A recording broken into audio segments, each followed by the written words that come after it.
제자 중 여럿이 듣고 말하되 누가 말하되 이 말씀은 어렵도다 누가 들을 수 있느냐 한데 예수께서 스스로 제자들이 이 말씀에 대하여 수근거리는 줄 아시고 이르시되 이 말이 너희에게 걸림이 되느냐 그러면 너희는 인자가 이전에 있던 곳으로 올라가는 것을 본다면 어떻게 하겠느냐 살리는 것은 영이니 육은 무익하니라 내가 너희에게 이른 말은 영이요 생명이라 그러나 너희 중에 믿지 아니하는 자들이 있느니라 하시니 이는 예수께서 믿지 아니하는 자들이 누구며 자기를 팔 자가 누구인지 처음부터 아심이러라.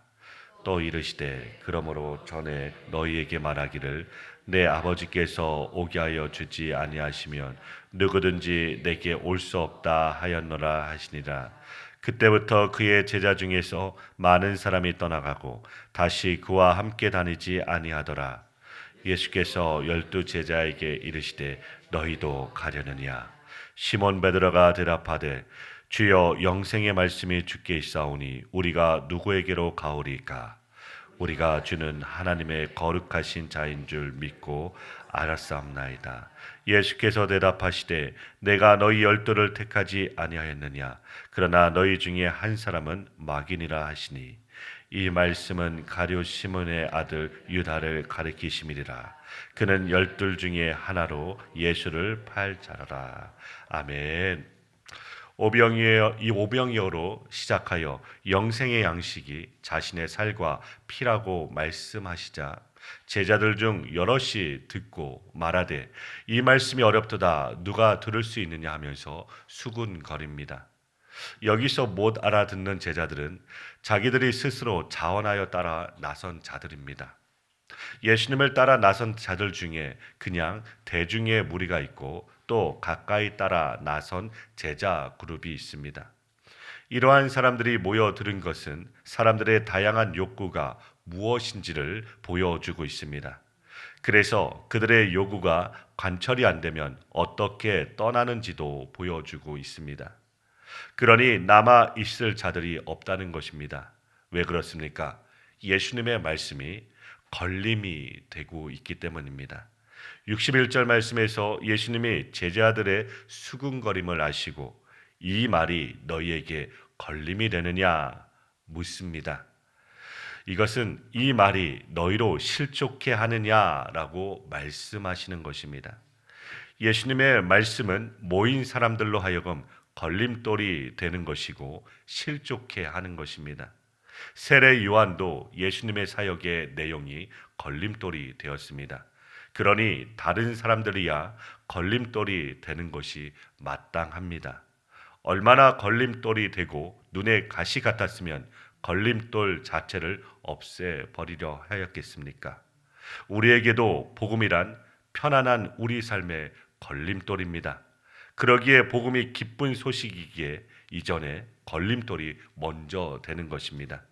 그렇게 걸림돌로서 다 무너지고 부서지고 깨어져야만 복음의 가치를 아는 것입니다. 그러므로 전도란 언제나 사람들에게 걸림돌을 제시하는 것입니다. 전도가 십자가의 도를 전하는 것입니다. 그러나 사람마다 자기의 생존과 장래를 위하여 걸림돌이 아닌 디딤돌을 원하고 있습니다. 사람들은 자기의 성장과 발전의 디딤돌을 원할 뿐 아니라 신을 자기의 디딤돌로도 삼고자 하는 것입니다. 그렇게 하기 위하여 믿음 생활을 하는 사람들이 많다는 것이지요. 자기 만족을 위한 믿음 생활의 모습을 정면으로 부정하는 것이 복음이니 복음이 얼마나 사람들로 하여금 불편하게 합니까? 그러므로 복음을 전하는 자를 돌로 쳐 죽이기까지 하는 것입니다. 이렇게 되지 않기 위하여 우리는 바르게 예수님을 믿어야 될 것입니다. 물론 이것이 주님의 은혜로만 되는 것입니다.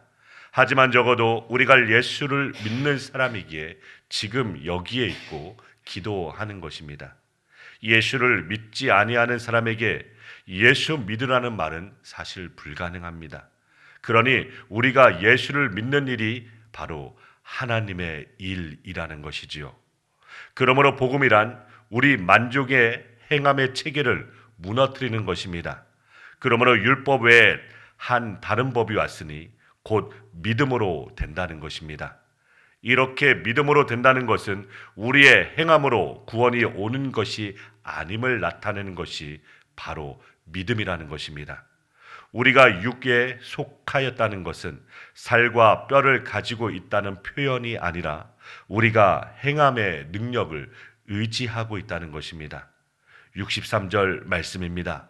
살리는 것은 영이니 육은 무익하니라. 내가 너희에게 이른 말이 영이요 생명이라. 살리는 것은 영이니 육은 무익하다라는 말씀에서 육이라는 것이 바로 사람의 행함의 능력입니다. 유대인들이 영생의 양식을 위하여 해야 할 일이 무엇이었습니까? 그런 일이라면 다 해왔습니다. 또 무엇이 부족합니까? 안식일을 지켰습니다. 11조도 합니다. 구제합니다. 전도합니다. 무엇이 더 부족합니까? 무엇인지 하겠습니다. 말씀만 하옵소서. 이것이 육에 속한 모습이지요. 이들에게 예수님이 나를 믿어라. 그것이 사는 길이고 영생의 길이다. 나의 말이 영생이다. 영이다. 그러니 사람들이 뭐라고 합니까?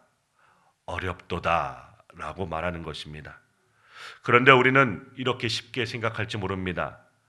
믿으면 될 텐데 그것을 못 믿는가 라고 생각합니다. 그러나 이렇게 생각하는 것도 역시 육체의 일이라는 것입니다. 어떻게 믿을 수가 있겠습니까? 그러니 이러한 육의 생각을 가지고 있는 자에게 자신의 살과 피를 주셔야만 영생을 얻는 것입니다. 64절 말씀입니다. 그러나 너희 중에 믿지 아니하는 자가 있다라고 말씀하십니다. 가룟 유다를 말씀하십니다. 12 제자 중에서도 하나는 아니라는 것이죠. 그러므로 결국 65절 말씀입니다. 또 이르시되 그러므로 전에 너희에게 말하기를 내 아버지께서 오게 하여 주지 아니하시면 누구든지 내게 올 수 없다 하였노라 하시니라. 아멘.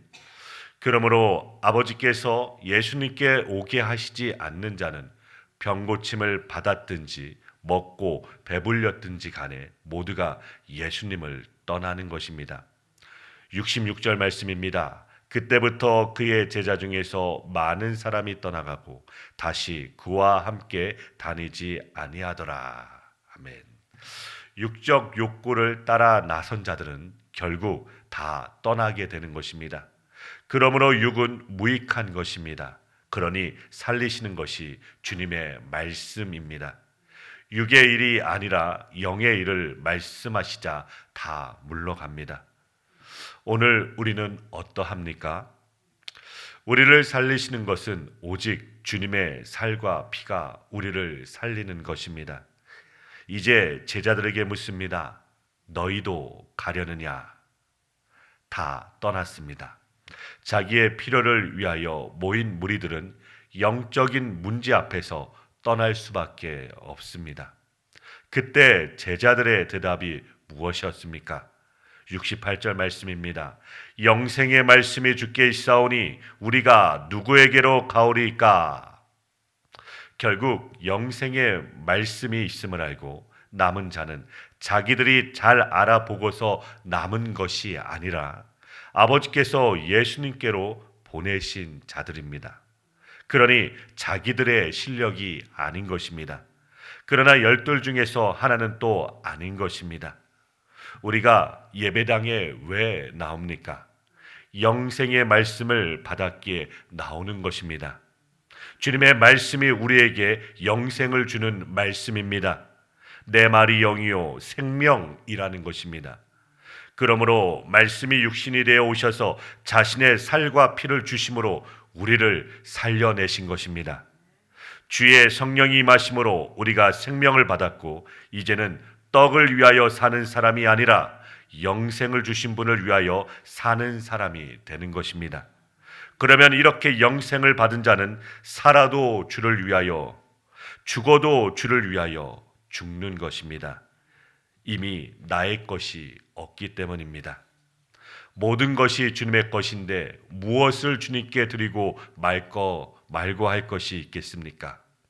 모든 것이 은혜로 주어진 것이기에 우리가 모든 것을 내어놓아도 그것은 우리의 공로나 자랑이 아니라 주님의 은혜일 뿐입니다.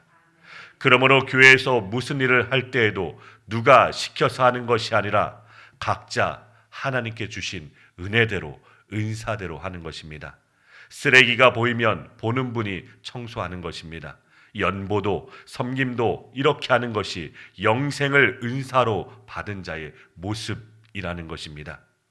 그 놀라운 하나님의 은혜와 사랑이 사랑하는 우리 광명교회 성도들에게 임하시길 간절히 기도합니다. 그래야 오늘 하루도 주님과 동행하시며 승리하시는 복된 하루 되시길 축원드립니다.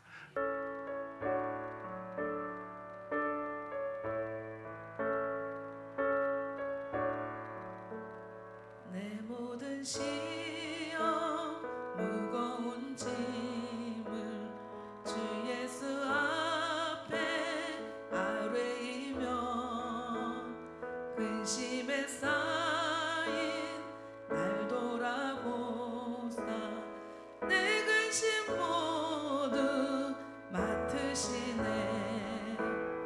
내 모든 괴로움 닥치는